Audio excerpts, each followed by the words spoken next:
The health of the Irish people is in decline, and we are doing it to ourselves, but we all have the power to change. In this series, a crusading team of medical experts invade 6 different households with a simple message: prevention is better than cure. Dr. Nina Burns is a passionate advocate of families taking control of their well-being. We don't need doctors to keep us well, we need healthy lifestyle. Dr. Sinead Burns' mission is to reverse the steady decline of the nation's health. The future is not looking bright unless we do something pretty dramatic. And fitness guru Professor Niall Moyna is on a personal crusade to get the country moving. We think we have a problem right now. We have no idea what's coming down the track. A week of scanning and screening will reveal what's really going on. That's why we're here today, to see what was that shadow. And the cold, hard facts will come out in the consultation room. You won't be around to see Brooke go up if you don't change the way you're living. They'll then be given 8 weeks to turn their lives around, forming new habits and trying to resist temptation. She's convincing Noah to take a cake. These households are faced with a life or death decision to change the habits of a lifetime under the glare of a doctor in the house.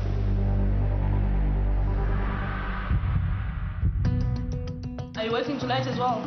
Yes, I'm working tomorrow. So, if you're working, when are you going to get the time to move out? This week, the family at the centre of our doctor's attention are the Nyonis, who are originally from Zimbabwe but now live in Drogheda.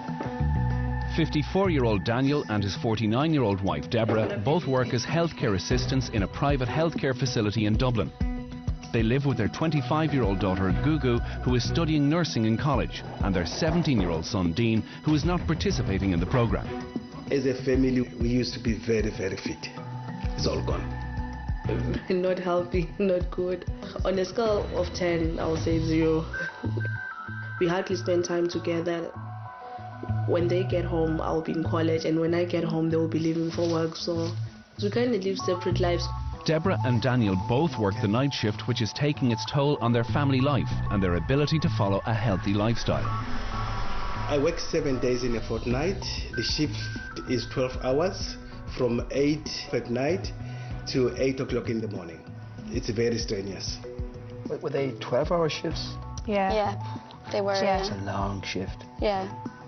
We make it a point that, on our way to work, to grab something to eat. Really having an impact in our health because, I'm diabetic. I have to control whatever I eat. I have takeaways, say 3-4 times a week. I don't check my calories or anything. They're both working full-time. She's as tired as he is. They just have to stop eating the rubbish. The family arrived in Ireland in 2008 and remained in the Direct Provision Centre for 5 years until Daniel and Deborah were given the residency status. Gugu was left in the centre on her own for another 2 years before she was able to rejoin her family last year. When I finished my Living Cert in 2011, I wasn't allowed to go to college, I wasn't allowed to work. You find yourself just feeling down, finding comfort in food and all that.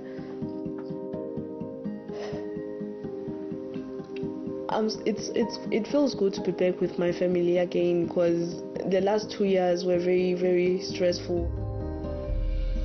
I think that was the stage where I gained a lot of weight. Gugu's weight gain is something she and her parents are struggling to keep under control. Gugu will grab anything that comes her way. She doesn't mind. Good or bad, she doesn't care. Dinner, it's mostly takeaways.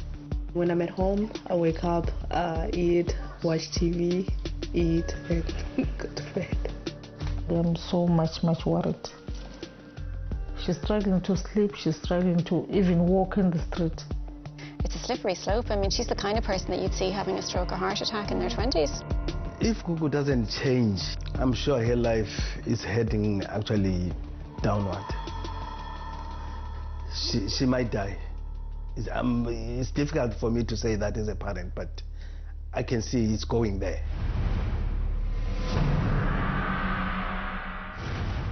Having gained an initial impression of the family and the difficulties they are facing, it's time for our medical experts to talk to the Naonis face to face. So they have travelled to Drogheda to get a better understanding of this family's medical history.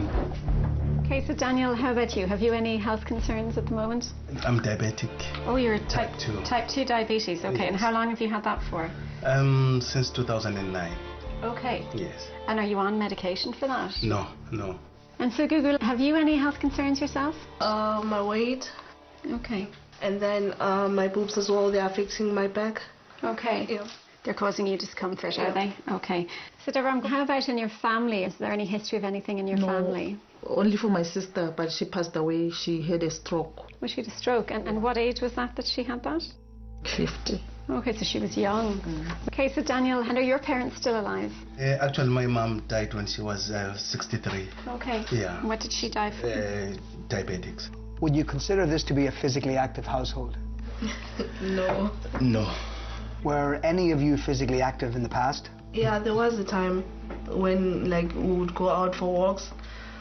I don't know what happened. The doctors will now give each member of the family a head-to-toe examination. This is the first stage of a complete 7-day health assessment where Daniel, Deborah and Gugu's every move will be monitored and analysed.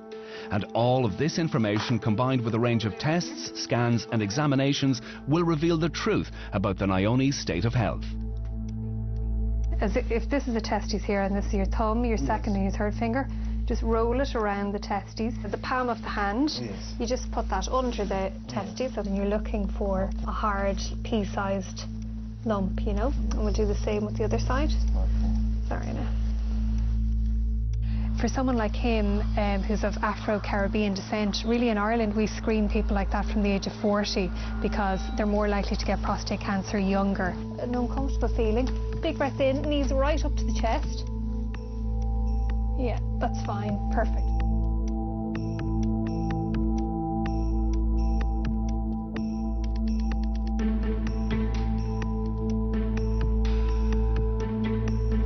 I've had constant headaches for about 20 years. And the headache is always central here at the back, is it? Yes, it is. What would you give it out of 10 if 10 out of 10 was the worst pain? 8 out of 10. Really? It's real painful. Daniel has been suffering from a headache every single day for the last 10 to 15 years, he tells me. I don't know how anyone can put up with a headache that's pretty severe every day. Okay, so we'll bring your arm out nice. Well, the thing that was most obvious is she has high blood pressure. I checked it a couple of times and it's significantly raised on the bloods. I want to see what her sugar's like, what her insulin is like, and what her kidneys are like. If she's had high blood pressure, that can affect the kidneys as well. So tell me a little bit about this, Google.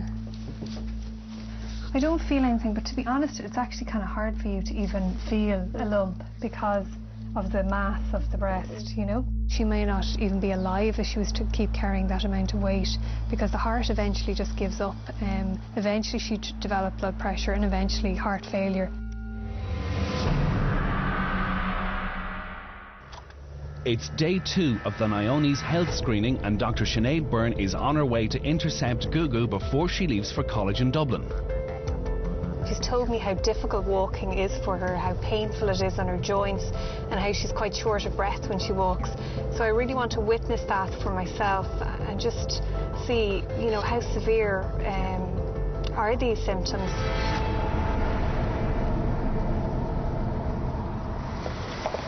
Now, so this is your stop, Gugu? Yeah. How do you feel? I'm out of breath and my waist and my legs are in pain. And do you feel like that's just from having walked? Yeah, and my back as well. So this was a really short walk. It's only about 100 metres, but she was really struggling, you know, very soon into that walk. I could see she was breathless. She told me herself she was in pain. Her hips and her knees were sore and her upper back. So Gugu's blood pressure was actually elevated. It was up to 145/90. Not ideal. You'd expect somebody to be working a lot harder to get that level of blood pressure.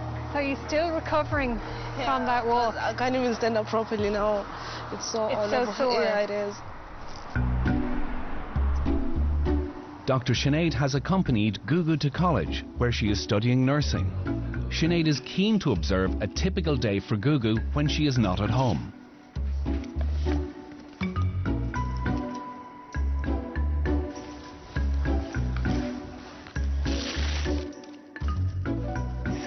Gugu, you've had a really busy morning. Can I ask you, did you have breakfast this morning? Oh, no, nothing. No? This is your first meal? Yeah. And it's lunchtime? Yeah. How do you feel? Are you starving now? I'm starving, yeah, because I haven't eaten anything since last night. Did you find your concentration wasn't as good, maybe? Oh, I was feeling hungry the whole time, yeah. Would this be kind of typical of what you'd have? Yeah, that's what I'd normally have for lunch. Wow, okay. Look, unfortunately, Gugu's doing all the wrong things, you know, not having breakfast in the morning. And we know the people who have breakfast are much more likely to be slim. I would prefer if she was hungry in the morning for breakfast and that she wasn't grazing and eating late in the evening, because we know that's where the mindless eating is going on. That's why she has the weight on. In Drogheda, Dr. Nina Byrne is doing a little food shopping with a difference as she follows Daniel and Deborah getting some of their favourite foods in a local African supermarket. The meal is For making thick porridge. For make thick porridge. Prepare the goat meat. I've never tasted goat. Is it a strong tasting meat? Okay. Is the fish which we eat. Oh, tilapia. I've had that. I know that. That's a white fish. That's the only fish I prefer. So you're getting gizzards. Is that their neck, is it? No, the inside. Or their intestines?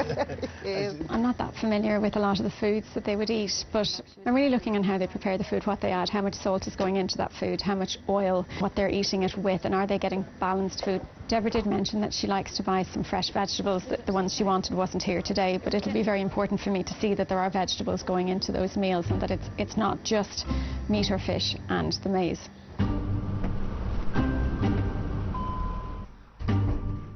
Having finished the shopping, it's time to cook dinner. An African dish called pap, made from maize, which they eat with lamb and vegetables. So is that the typical portion you would eat? Would that be a normal amount? Actually, when I'm hungry, it's more than this. Would it be twice that? I would say yes. Okay. And then say the nights you don't eat a meal like this. What kind of food would you eat? Usually we cook. We cook, but we cook more than takeaway, to be very honest. How many days a week? Would you have a takeaway once a week, or? Three times a day. So what do you eat when you're in work? Crisps. And that's it for tonight. You'd have snacks. They did say, and Daniel was quite honest about this, that he would normally eat twice the amount that I saw on his plate. My understanding is that there are takeouts about 3 nights a week, and I have a feeling between the portions of carbohydrate being eaten and the takeaways is where the problem might lie. Coming up in part 2, the Naonis struggle in DCU. Daniel's brain goes under the microscope and Gugu hears some harsh home truths. I know that things were bad, but I didn't know it was that bad. The Naoni family from Drogheda have admitted they are not a fitness kind of family, so today is likely to be a significant challenge because they have come to DCU to undergo a battery of fitness tests under the direction of Professor Niall Moyna. Truly speaking, they are not fit. Out of 10, I'll give them, say, 3.5 out of 10. To begin, Daniel, Deborah and Gugu are weighed, and then each will undergo a DEXA body scan, which will determine their respective total body fat readings and their individual body mass index. Next, they face a punishing VO2 max test, which will measure their capacity for physical exercise. And Daniel is first on the treadmill. Up the hill. Wow, the heart rate's still going up, Daniel. That's great. 18 seconds. Brilliant. Okay, we're just going to stop.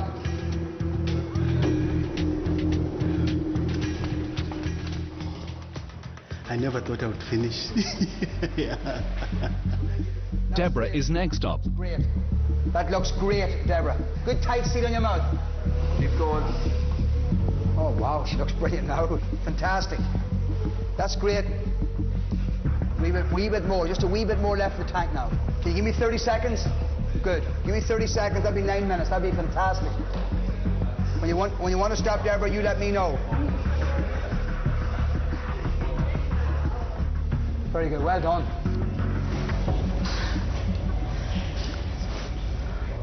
Finally, it's Gugu's turn, but before she steps up on the treadmill, Niall discovers there is a problem. her blood pressure was extremely high before we started the test, and at one stage I was really doubtful if I was going to continue with the test. But we give her a 4 or 5 minute rest and it came back down. It's still elevated, but certainly it still allowed us to do the test.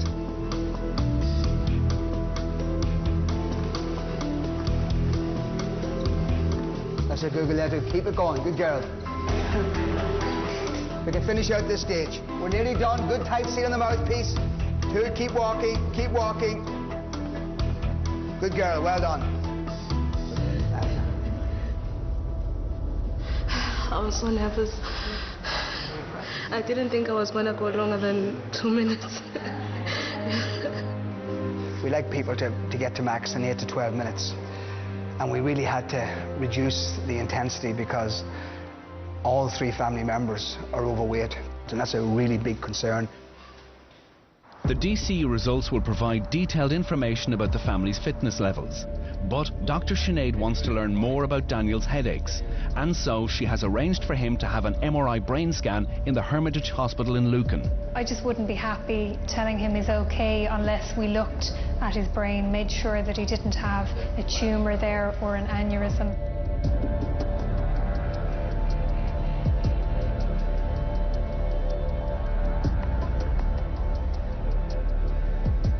I'm starting the scan from now, okay? All right.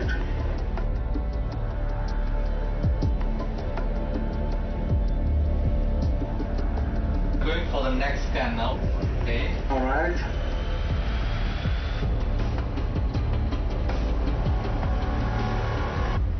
The immediate results are not what Sinead was expecting. There were some anomalies on the scan. There were a couple of areas that lit up that were high signal changes. Yeah, I'm a bit thrown by that today, and I just hope for his sake that it's going to be a good outcome, that he's going to be reassured. But I think, you know, we can't be sure of that. Our team of medical experts have assimilated all the information they need about the Niones and have summoned the family to the consultation room to reveal their findings. I think it's going to be a shock to them when they find out the state of ill health that both themselves, but more importantly, that Google was currently in.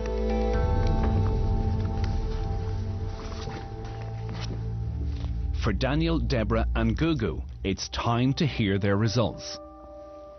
Gugu, let's come to you and your blood results, okay?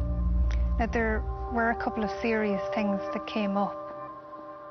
But what really alarmed me is a blood result called the CRP. It's an inflammatory marker, and your inflammatory marker was 9, and really you'd expect that to be well below 3. It really indicates to us that you're at serious risk of having premature heart disease. Another thing that I need to mention to you is your fasting insulin level was very high. And we've done a calculation on this fasting insulin level, that in conjunction with your fasting blood glucose, and it shows that you are actually insulin resistant. And that means that you're just one step away from type 2 diabetes. But you're only 24. Again, that is shocking. Your cholesterol was also quite high, Deborah. Your bad cholesterol, your LDL, was elevated. Exactly like Gugu, you too are insulin resistant. And that is really moving towards type 2 diabetes. So you and Gugu are the same in that manner. Daniel, now I know a major concern for you and something that affects you every single day for almost 15 to 20 years now are the headaches that you've been getting. Actually, I was quite surprised to see that there were some white spots that showed up on your brain scan. Okay. The most likely reason for that is certain parts of your brain have actually been deprived of the correct amount of blood. Okay. That is not good, obviously. That shows that you already have damage there in small blood vessels. Okay. And it really leaves you a sitting duck for something like vascular dementia or stroke, because there is already damage there. we really do have a diagnosis for what's causing your headaches, and it's very much related to soft tissue in your neck that's referring pain to the back of your head. Okay. I mean, that's a good thing. It can be easily remedied by getting physiotherapy. Deborah, your BMI is 40. And again, that classifies you as obese. Over half of your body weight, 55%, is fat tissue. Now think of all of that fat tissue around your organs, and it releases a host of what we call inflammatory mediators. So you are dramatically increasing your risk for a number of conditions. Google, I'll come to you next. Well, first of all, your BMI is 60, and your body fat is 64%. Now, that's the highest I have ever recorded in DCU, and it's frightening. And I don't know if you are really fully aware of how serious this is. In fact, it's scary. If Google continues, I'd be very surprised if she reached 50 years of age. She's going to develop diabetes within the next few years, then she starts to lose limbs, increases her risk for cardiovascular disease. So it's a very, very serious issue. I don't know what to say. It's just too much to take in. So Daniel, obviously we know that you've previously been diagnosed with type 2 diabetes and that you have been managing without medication. I suppose starting with your cholesterol is not good. Your glucose level was high, so obviously the diet that you have been consuming is not controlling your diabetes for you at the moment. What you've been eating hasn't been working for you so far, so that'll definitely have to change. In relation to your fitness tests, the family in general, the bad news is that you all have a very, very low fitness level.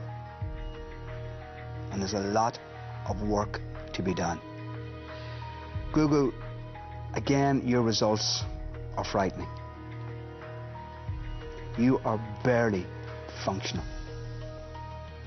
To walk up a flight of stairs, you are above your maximum.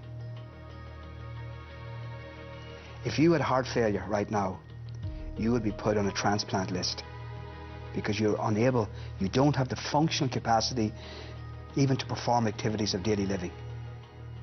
And if I was to compare you to an 80-year-old woman, the average fitness level for an 80-year-old woman would be 3 times your current fitness level. And I'm afraid, Daniel and Deborah, if this continues, you're going to outlive your daughter.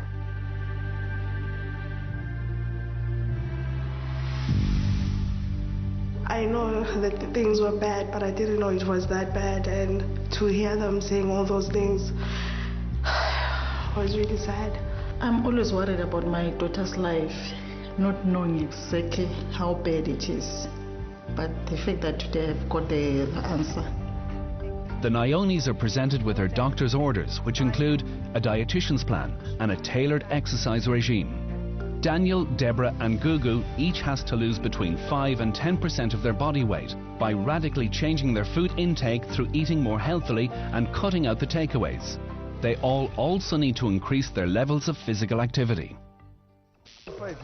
Coming up, the Niones get to grips with her doctor's orders. Gugu's metabolism is under scrutiny and Niall has a very real concern. Suspicion at the back of my mind that there could be some secret eating going on here. With the worrying revelations from the studio consultation still sinking in, the Niones examine their doctor's orders in the knowledge that if they don't radically change their lifestyle, the health implications are potentially fatal. Yeah, it's tough. I'm like an 80-year-old woman, my fitness level, so that is just ringing at the back of my head. I have to cut out a lot of things, especially the carbohydrates. It's for us as a family, especially for our daughter. We are very much concerned about it. The conflicting schedules of work and college had meant that Gugu and her parents had been living separate lives, but as they begin their 8-week program, the family are intent on sharing the burden of the changes they need to make. And first thing on the list is a visit to the supermarket. The bread, that's why we're having problems, because we don't normally, we don't even know which one is the whole grain. It was actually the first time doing shopping as a family, buying the same things and agreeing on things. It was hard going past the chocolates, the crisps, the cakes, and it's so hard. It's like a drug, you know you're not supposed to do it. I don't need carrots, yeah? I see how it's benefiting me as well. And with cooking this and I eat with them, there's no need for me to call the takeaway.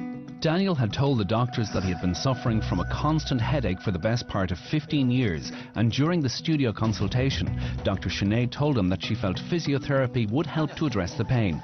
So Daniel is visiting a local physiotherapist to start his treatment. For headaches, there's lots of different triggers. As a physio, the main thing that we can help with is when it's cervicogenic, so in other words, if it's coming from around the neck. With Daniel, I think what's needed more is of a graduated approach. I need to see how he responds to treatment, and we can push him on from there. In keeping with headaches, a lot of the times it would tend to be the top areas, so the top two here, and on the right-hand side is where you're getting more of your symptoms. So this is the area I want to sort of spend a bit more time on today. When we started, my neck was so stiff because I could hardly, move my chin to my shoulders. Okay, you talk to me if there's a problem. Since we started with the doctors, the change is coming, and I can feel it. Gugu has been struggling to sleep, and the doctors want to see if her heavy snoring and intermittent nighttime breathing might be symptoms of sleep apnea. They have sent her for a sleep study test in St. Vincent's Hospital. Do you have a big problem with your breathing at night? Do you snore a lot? Yeah, my mom has complained about my snoring, and she does say that at times at night I do run out of breath. Yeah, and in your case, what's likely to have been very important is the weight gain that you've experienced over recent years.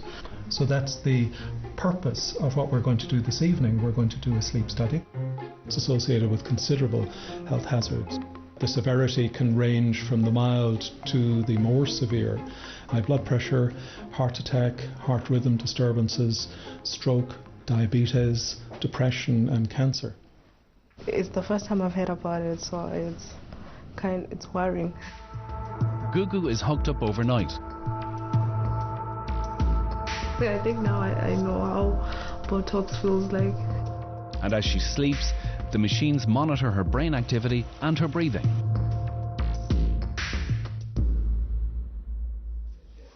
Sorry, now. I have the results of your sleep study. So I've been through your sleep record. I suppose the most important thing to say, and particularly arising out of our discussions yesterday, is you don't have any significant degree of sleep apnea. So that's reassuring. But when you were sleeping lying on your back, your breathing isn't that great, and it shows in drops of your oxygen levels. And I'm quite confident that much of the sleep-related problems you have will improve substantially when you lose weight. Okay, that's good news. Yeah, I think my parents will be very pleased with it, because I think they're getting tired now of always coming to check up on me at night. A core demand of the doctor's orders for this family was to get walking, an instruction they're taking seriously. We have a target which we have to meet. So that gives, extra pressure on us. It's not just Daniel and Deborah. Gugu is making an effort as well. I walk every morning or sometimes evening for about 3 kilometers. It's getting easier now compared to before, because before if I would be tired within 2 minutes, but now I can push myself to walk even harder. I actually do feel an improvement. Even when I'm going up the stairs to my room, I'm more lighter than I was when I started. Alongside her attempts to get fitter, Gugu is also taking on some of the cooking duties at home, which is helping her parents to get additional sleep before they leave for their night shift. Now they can sleep up until 5 o'clock, whereas before, if they wake up around 5, it will be late for her, so that's when they'll end up getting the takeaway. But now when they come down, the food is ready. She just dishes up and then they eat and then they go. The Nyonis appear to be making the right kind of changes, but Niall is keen to take a closer look at how things are progressing himself, to see if the changes are real. Do as much exercise. I've gone down a bit, but I put on extra few grams. Gugu, I'm really disappointed there now. I mean, that's an increase. It's difficult to fathom. If you're consuming less calories than you're expending, well, you should be losing weight. So there's something amiss here. A lot of people, you know, the first thing that'll come to their head is, oh, it's my metabolism. I'm probably not burning as many calories. So I think we need to rule that out. So we need to take her back to the lab and assess her metabolic rate. Niall has invited Gugu back to DCU to undergo a resting metabolic rate test, which he hopes will explain why Gugu is not losing weight as quickly as she should if the lifestyle changes she has made are genuine. We're going to measure what's called her resting metabolic rate. That is basically how many calories does she burn when she's doing absolutely nothing.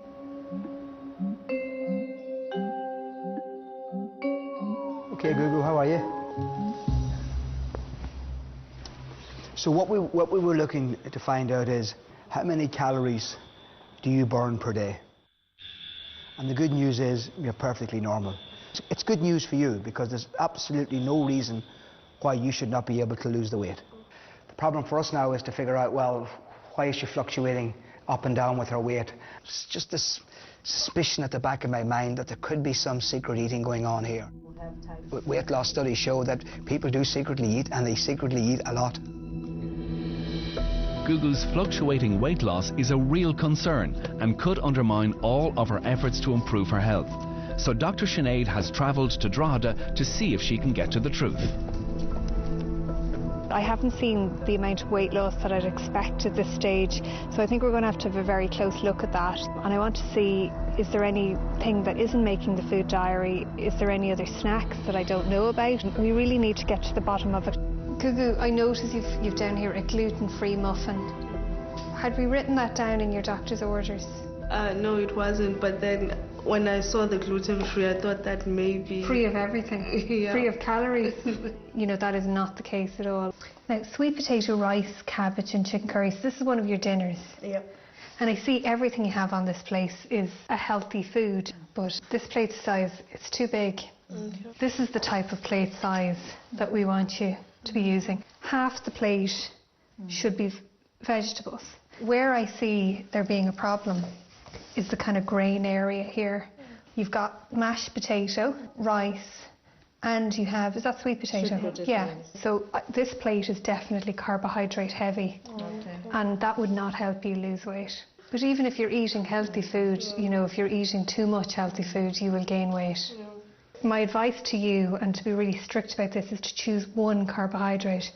And you really need it to be a quarter of that plate. And I thought I was eating right, so that's why I was kind of confused, like, where am I going wrong? I don't think I have the full picture yet, and I'm going to just take Gugu for a private chat, just to see is there anything else that's going on, so I fully get to the bottom of it. Portion size and too much healthy food have clearly been a problem, but Sinead still wants to get to the truth about whether Gugu might be eating in secret. Is there anything else that, you know, I don't know about that's not on that food diary? No, everything that I've written there. Absolutely everything? Yep. Okay. Yep. No, I think the fact that I'm doing it with my parents, it makes it easier for me to stay in the lane. And even though you've got a lot of time on your own, you're not in that time on your own? Is that what you're saying? You're really not kind of eating on your own? No, not at all. No, it actually makes me sick when I think of it. And be sure to tell me if there's anything extra going on, Gugu. No, I There's promise. definitely, you've told me everything. No, I promise. Yep. Yes? Yep. Are you shaking it out? Good. Right. I promise. It was an important question to ask, I think, today. But she reacted well, and she's a very genuine girl, and I just feel by her reaction that she understood, but that the answer is no. So, you know, my gut tells me that she's not secret eating. Coming up in part 4, the family return to DCU, and they have a temptation test wobble. You guys are not allowed, you know that. The Nionis are now 6 weeks into their 8-week programme, and while it's been a little up and down, their lifestyle has changed for the better, but it's time to put that change to the test. I want you to call to the door of the Nionis. This family have had a major issue with takeaways in the past, and I want to see if they can resist temptation. It's a €5 family meal deal, irresistible offer here, okay? So they can go for option 1, which is a chicken dinner box, or they can go for the pizza deal. Takeaways were a regular part of the family diet, and Dr. Sinead feels this takeaway offer could be too good to turn down for a family that are not fully committed to their healthy diet. My name's Emma and I'm from Tony's Takeaway. We're a new takeaway restaurant and we just have an introductory family meal offer, and it's only till Sunday. Deborah is at the door, but Gugu's brother is there as well, so they seem to be quite interested. They're both looking at the menu. And we have actually like a chicken dinner box. For €5 you can get 7 pieces of chicken and 2 portions of chips. If I just want to take your order, if you'd be interested in any of these deals. Deborah is looking interested, to be honest. Seems like Gugu's brother is doing a lot of the talking, but Deborah's still there. She's at the door. Okay. What time of delivery would you like? Oh God, it looks like they're putting in an order. I'm not happy with this at all. Thanks so much. Take care. Have a nice evening. I really need to get to the bottom of this. I'm actually quite disappointed. The order was placed really quickly. There was no hesitation.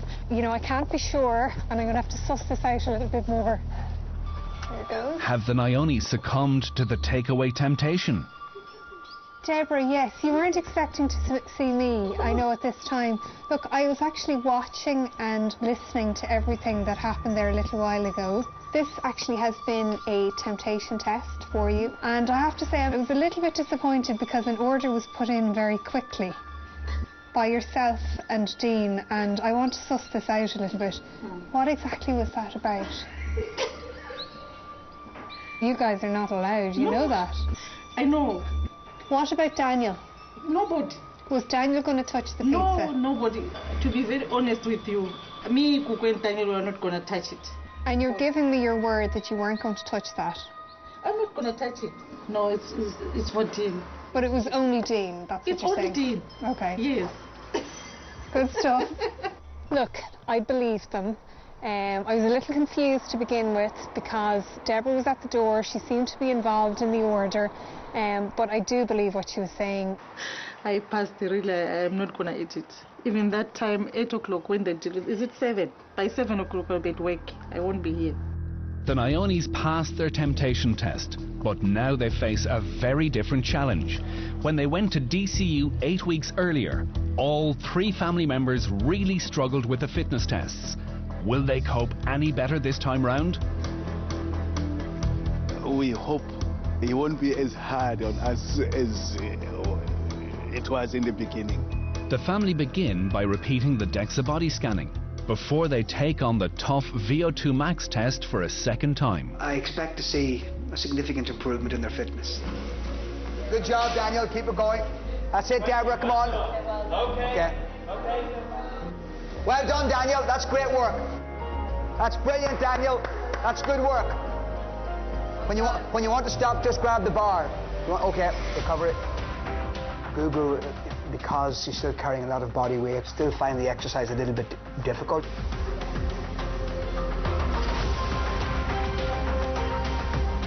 Okay. Well, how did that feel compared to the first day? A lot better. With their final fitness tests behind them, the family have come to the end of their 8 weeks, and it's time for the doctors to reveal whether this family's efforts to improve their health have been a success or a failure. Hopefully we'll get better results than the last time.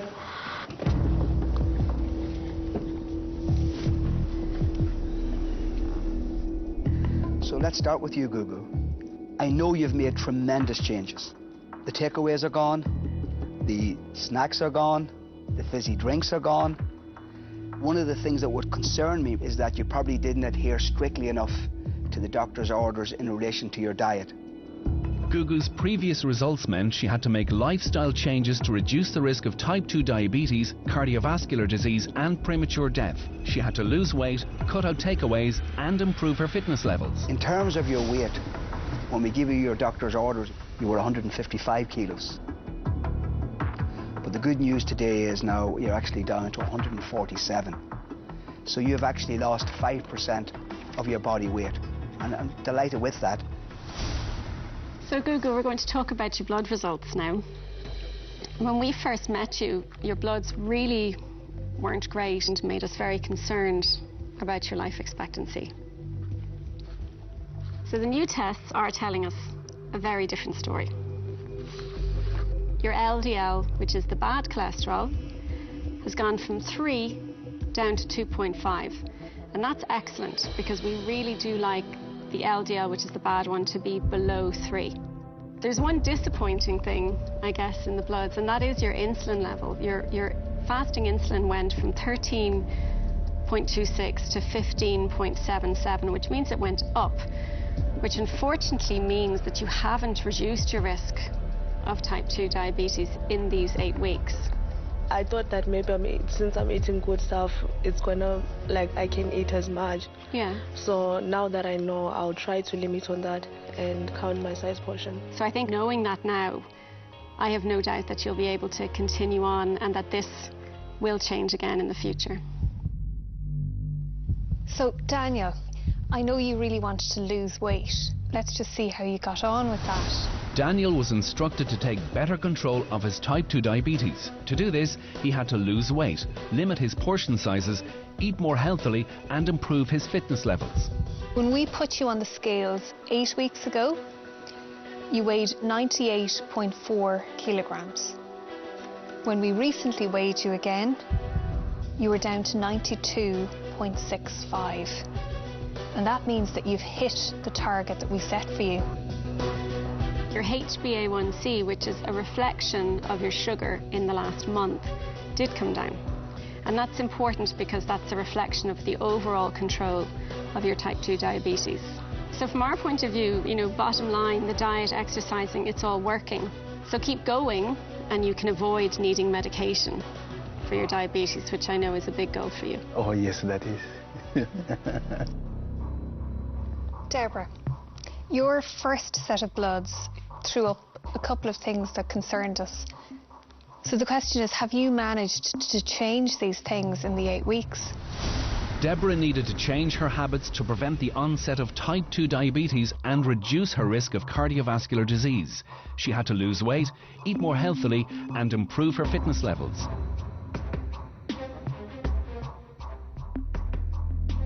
Now, what was probably the most dramatic thing in your bloods that we discovered was that your fasting insulin level has improved dramatically in the 8 weeks. In fact, there's been an improvement of 43%, which is really, really huge. And we were worried that you were a step away from type 2 diabetes. That is absolutely not the case now. You've moved far away from that. But your weight has dropped from 98 kilograms to 94.65. It's a little bit below the target that we set for you, but I can see that you are absolutely going in the right direction. So exercise and fitness-wise, this family is a really good news story. At the beginning, Deborah, you were in the bottom 1%, and Daniel, you were in the bottom 5% for your age. You have now moved way up to the 30th percentile and getting very close to the average for your age. Gugu, you were so unfit, it was frightening. But it's obvious you've put in an enormous effort. Your accelerometer count at the beginning was less than 4,000 steps per day. But you have now gone up to more than 11,000 steps per day. Is that mine? That's yours. Absolutely fantastic. Your fitness level, although still well below normal, you have improved dramatically in your fitness. That score has dramatically reduced your risk of dying from all causes and from cardiovascular disease. And the key message I want to give you now is that you have to sustain these small lifestyle changes. And the good thing now is I think you actually know what it takes. So well done. Thank you. In the 8 weeks, we've done so much. So if we do that, like, you can imagine what could happen after a year. Daniel and Gugu both hit their weight loss targets while Deborah was just below target. All three members of the family have improved their diet and increased their fitness levels significantly. Their healthier, fitter regime has given Daniel better control of his type 2 diabetes and reduced the likelihood of him needing medication for it. It has helped Deborah reduce her risk of getting type 2 diabetes, and Gugu has reduced her risk of dying from all causes of mortality significantly.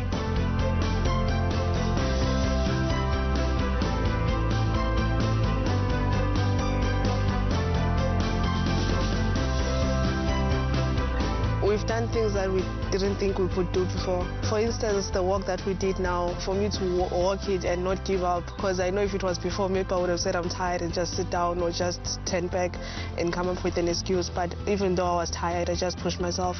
I can't believe my ears.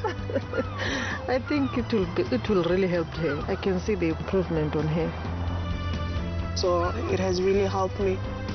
I've learned how to keep fit. I've learned the choice actually to make good choices of the food we eat as a family, and also to help each other. And actually this has actually brightened us as well as a family.